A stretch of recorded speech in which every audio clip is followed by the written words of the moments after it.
Muy buenos días para todos. Mi nombre es Marco Jiménez, estudiante de la UNAD en el programa de Ciencia Política en segundo semestre. Mi número de cédula es 79-764-927. Introducción. Para nuestro trabajo, realizamos una investigación en diferentes fuentes de información donde se logró comprender cómo a través de un estudio microeconómico de un bien o servicio podemos determinar el comportamiento de los agentes económicos individuales de los consumidores y de los productores, además de qué manera interactúan en el mercado nacional para así lograr un punto de equilibrio.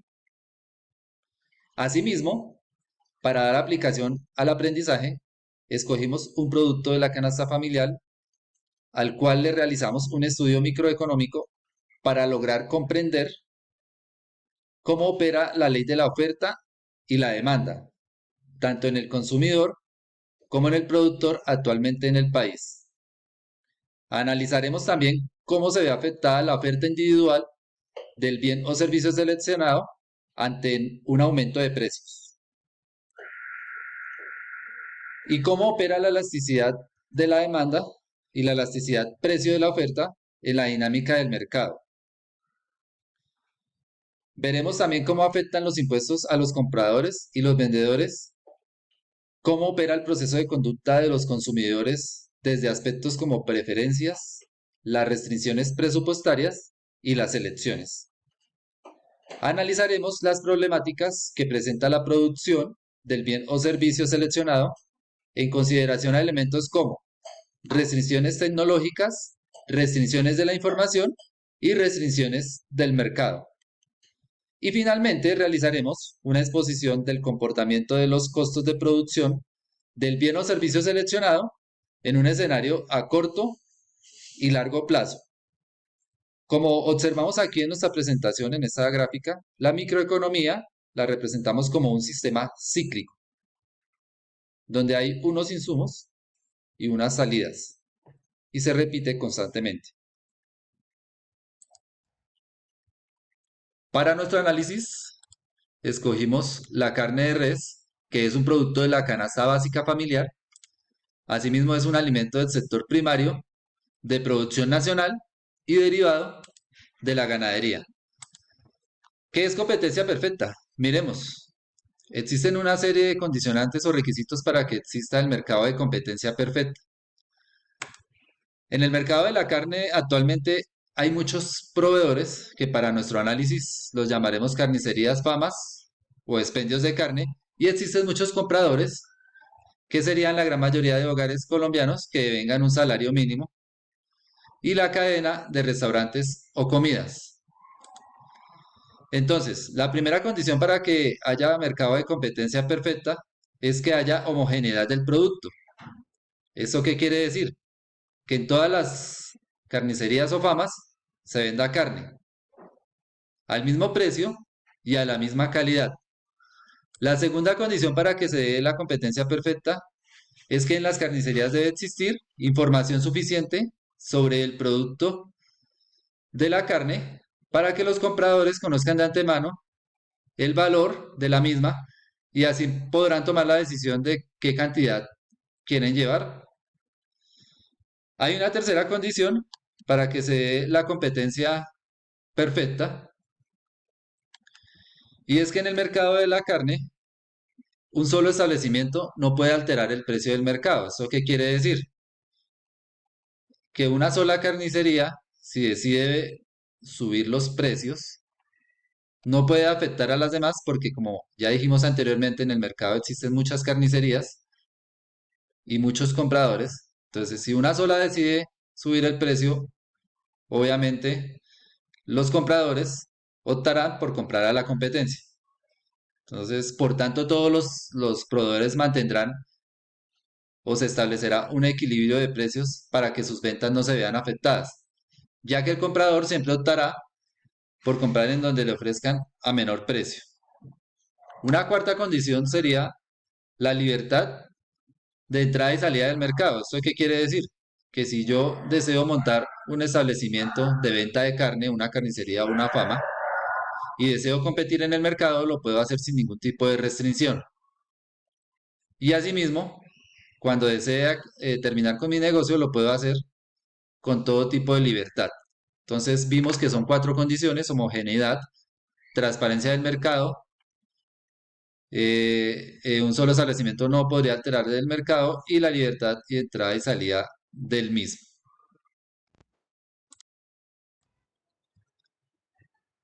El proceso de producción del sector cárnico en Colombia pues tiene varias fases.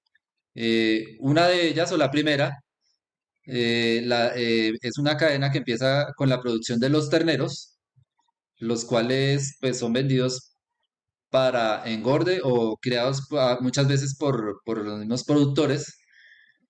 Luego pasaría a una segunda fase, que es la fase de engorde, donde el mayor insumo pues es la pastura. Y el mayor objetivo en esa fase es obtener un mayor peso en menor tiempo y obviamente esto reduciría los costos para el que realiza la labor. Luego de que el animal logra obtener un peso óptimo, es vendido a los frigoríficos, que ya vendría a ser el tercer actor de la cadena. Estos reciben el ganado como materia prima, lo sacrifican, le hacen todo el proceso, obviamente, de despredes, de limpieza, y de este proceso se obtienen subproductos como la carne y muchos de los que conocemos de los establecimientos que venden este tipo de productos en las carnicerías o famas. Luego de este proceso vendría una fase de distribución de estos subproductos, que vendrían a ser ya los insumos para las carnicerías, para las ventas de carne, eh, quienes finalmente pues los ponen al mercado, ofertándolo por un precio y unas condiciones, como dijimos anteriormente, homogéneas. Para todo este proceso de, de producción, pues se necesitan unos insumos en toda esta cadena para lograr satisfacer pues toda la demanda del mercado. Por tanto, se hace necesario el uso del suelo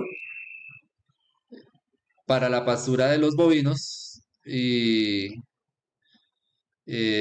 haciendo uso de una ganadería extensiva.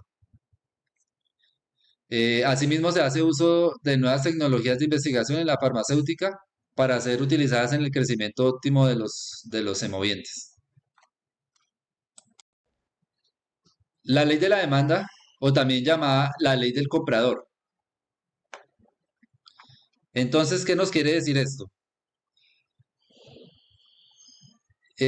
Para poderlo entender un poco mejor, lo vamos a representar en una gráfica, aquí como está en nuestra diapositiva, en donde P es el precio y Q, pues, es la cantidad. Esta gráfica que nos quiere dar a entender que si el precio sube, los compradores comprarán menos del producto. Aquí lo podemos observar. Entonces, P2 con un valor, observamos que las cantidades que se compran, pues es mucho mayor. Y en P1, si llegase a subir el precio, las cantidades que se van a comprar serían mucho menores. Entonces, la ley de la demanda nos dice que si el precio aumenta, entonces la demanda disminuye. Y para el lado contrario, si el precio baja, entonces los compradores aumentarán el porcentaje de compra. Eso quiere decir que es inversamente proporcional.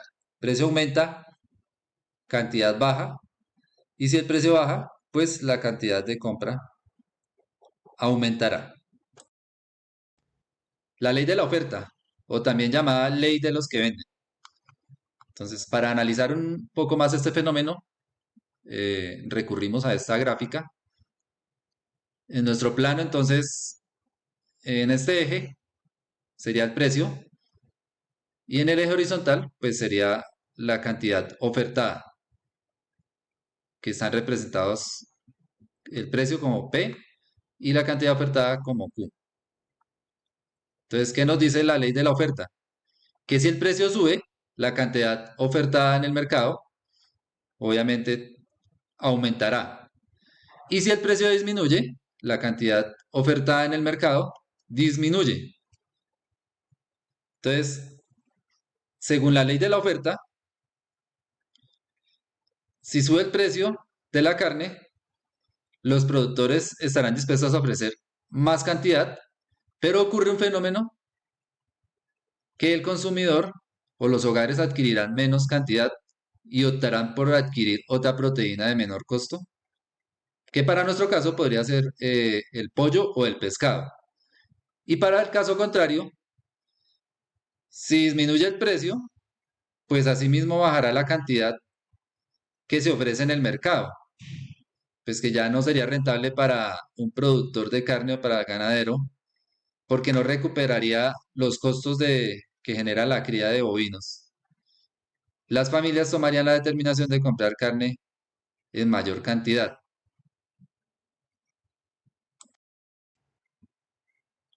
Bueno, el equilibrio económico se da al haber analizado las dos leyes anteriores de la oferta y la demanda. Los quisimos poner en un solo plano, pues para que podamos observar cómo se da el equilibrio en un mercado. Aquí podemos observar la gráfica de la oferta en el mismo plano y la gráfica de la demanda. Y donde se encuentran las dos, pues se generaría el equilibrio en el mercado. Elasticidad precio de la demanda o ley del comprador. Y para el caso de nosotros de la carne de res, pues quisimos hacerlo en un ejercicio práctico, representado en una gráfica y con unos valores aproximados. ¿Qué nos dice la fórmula de la elasticidad precio de la demanda? Que es igual a la variación en la cantidad demandada sobre la variación del precio. Analicémoslo aquí en la gráfica. El porcentaje de la variación de la cantidad demandada, entonces sería el valor de Q menos este otro valor de este Q1 sobre la variación del precio que estaría dado por el valor de P menos este otro valor de P2. Una vez habiendo entendido esta fórmula, entonces hagámoslo un poco más práctico. Le colocamos un valor a P1, que sería el valor de 500 gramos de carne. Entonces P1 igual a 14.000 pesos. Q1, 500 gramos de carne, ¿eso qué quiere decir? Que si yo compraba 500 gramos de carne a un valor de 14.000 pesos, quisimos subirle el precio en 300 pesos. Entonces, al subirle el precio, ya nos generaría otro valor, este Q2. Eso quiere decir que el comprador compraría menos gramos, habiendo aumentado el precio de la carne. Entonces, como la fórmula nos dice que elasticidad del precio de la demanda es igual a la variación en la cantidad demandada sobre la variación del precio, desarrollemos nuestra fórmula con precios reales. Entonces, elasticidad del precio de la demanda estaría dado por el porcentaje en la variación de la cantidad demandada. Entonces, Q2 menos Q1 sobre P2 sobre P1. Habiendo desarrollado este ejercicio, nos daría que la elasticidad del precio de la demanda para nuestro caso estaría dado por 18.6. Para el análisis, vemos que es mayor que 1, entonces nos indica que la demanda es elástica y que la reacción de los consumidores va a ser bastante notoria cuando es mayor que 1. Elasticidad precio de la oferta o la ley del vendedor. En nuestro caso quisimos representarlo también con una gráfica y colocando unos valores aproximados del mercado. ¿Qué nos dice la fórmula de la elasticidad precio de la oferta? Nos dice que la elasticidad precio de la oferta es la variación de Q sobre la variación de P. La variación de Q o el porcentaje estaría dado por Q1 menos Q2 sobre la variación de P que estaría dado por P1 menos P2. En nuestro caso, lo representamos con unos valores aproximados. Entonces colocamos que el precio uno, que serían 14.000 pesos, los mismos 500 gramos de carne. Si el precio aumenta, entonces aumentémoslo en 200 pesos. La cantidad ofrecida aumentaría también en 750 gramos. Como la ley de la oferta nos dice que es directamente proporcional, que si P1 aumenta, pues Q1 también aumentaría. Eh, Habiendo desarrollado la fórmula de la elasticidad precio de la oferta, nos da un resultado de 1.25. En este análisis, ¿qué quiere decir? Que la variación de la cantidad ofrecida con respecto al precio sería de 1.25. La ley también nos dice que la elasticidad precio de la demanda siempre va a ser igual a cero o mayor que cero. Siempre va a estar en valor positivo, porque recordemos que la ley de la oferta nos dice que es directamente proporcional. Si precio sube, cantidad sube. Si precio baja, pues la cantidad ofrecida asimismo va a bajar. El proceso de conducta de los consumidores de un bien o servicio varía de un individuo a otro, independientemente de si se cuenta con la misma cantidad de dinero. Aquí influyen muchos factores como los gustos, la sociedad, la cultura y la política.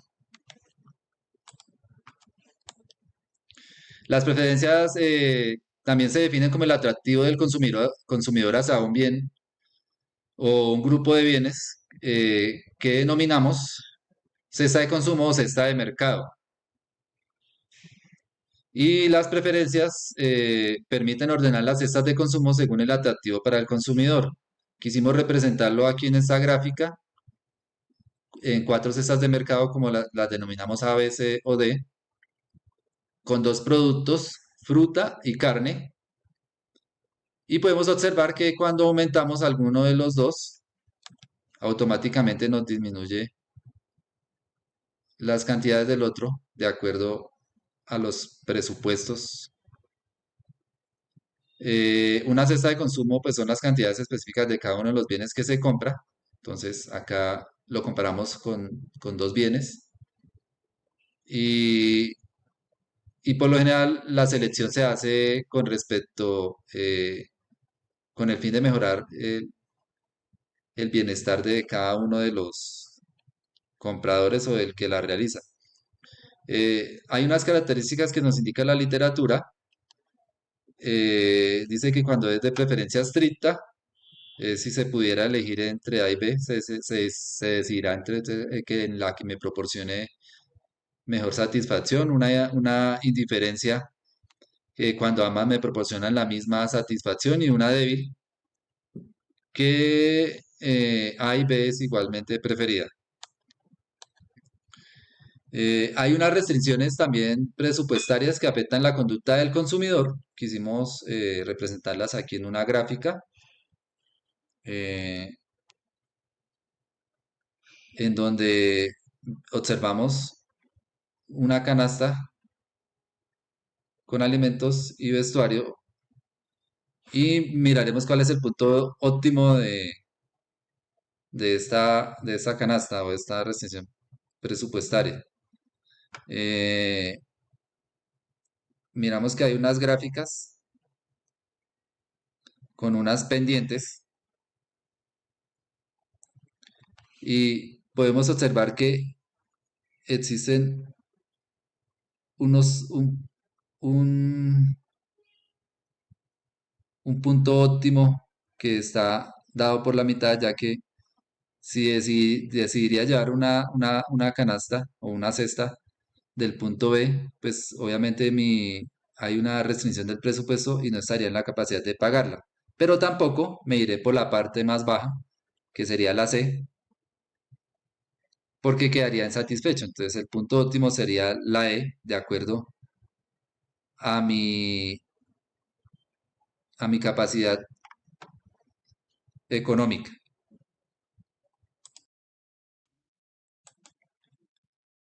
Ahora veremos qué problemática se enfrenta la producción de la carne. Como primera medida, la restricción tecnológica en el sector ganadero imposibilita distintos tipos de mejoras en la eficiencia productiva. El cambio tecnológico se refiere a las mejoras de los procesos para producir bienes y servicios.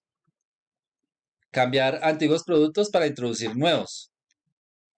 De los nuevos productos que encontramos en la producción de la carne, tenemos pues los comederos automáticos, las balanzas de pesada, la caravana electrónica, que son de las principales innovaciones tecnológicas aplicadas en la producción de la carne. Otra de las restricciones que podemos encontrar la vemos en la restricción de los sistemas de información, ya que sin ellas pues no nos va a permitir un monitoreo efectivo sobre toda la cadena de producción y algunos datos que necesitamos para esa producción. Si estamos restringidos a ellos, obviamente nos va a afectar.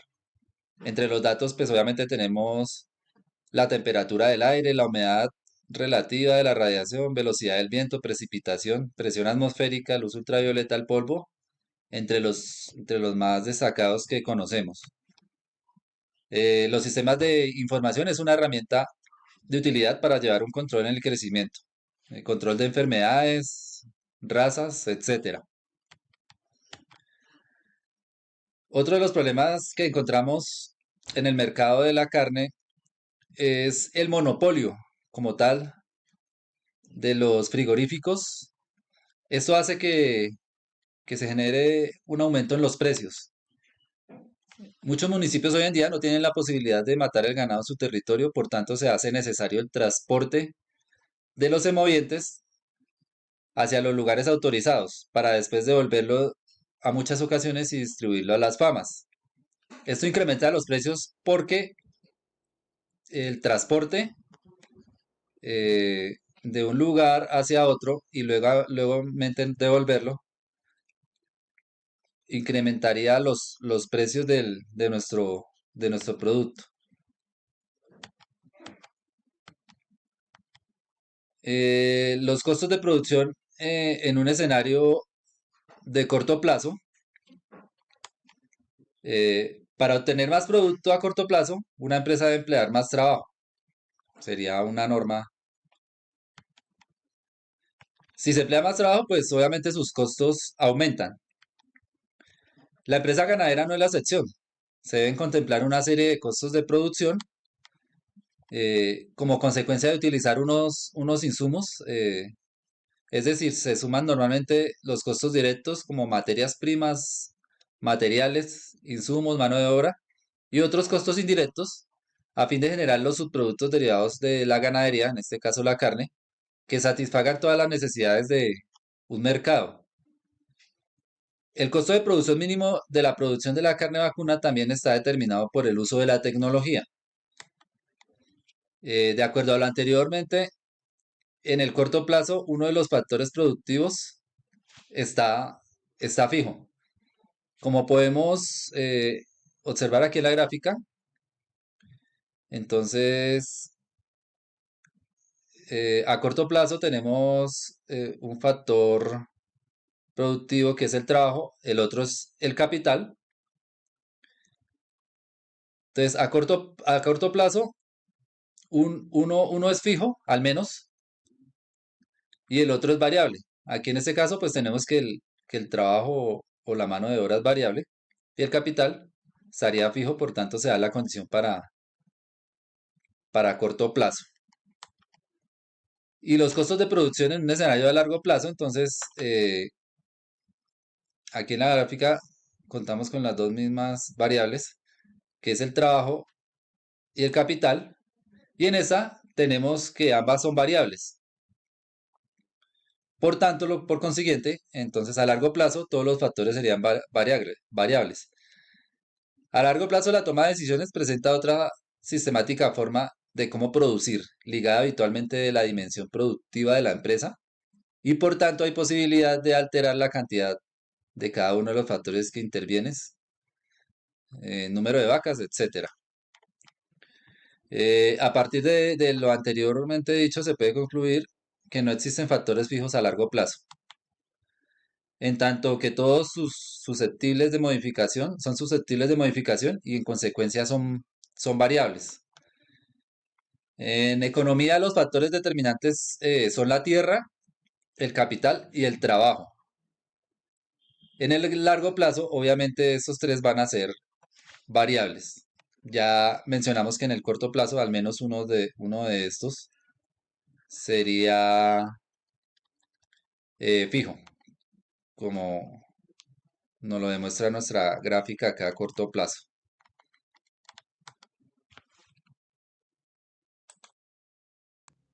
Nuestro trabajo se realizó a partir de varias referencias bibliográficas, entre las que encontramos algunos textos de economía, eh, como podemos observar, entonces Principios de Economía de Fire y Ray Oster. Otro texto en el que nos pudimos apoyar fue El funcionamiento de los mercados de la Universidad Nacional de Mar del Plata. Un tercer texto fueron Los Principios de Economía de Mankip. Un cuarto texto fue Microeconomía de Pearson Education. Eh, un siguiente texto en el cual nos pudimos apoyar para nuestro estudio de microeconomía fue Microeconomía versión para Latinoamérica, novena edición de Pearson. Igualmente utilizamos algunos enlaces de Google, nos apoyamos con algunos enlaces en Internet, algunos videos en YouTube, como los podemos ver referenciados aquí en nuestra diapositiva. Muchas gracias a todos.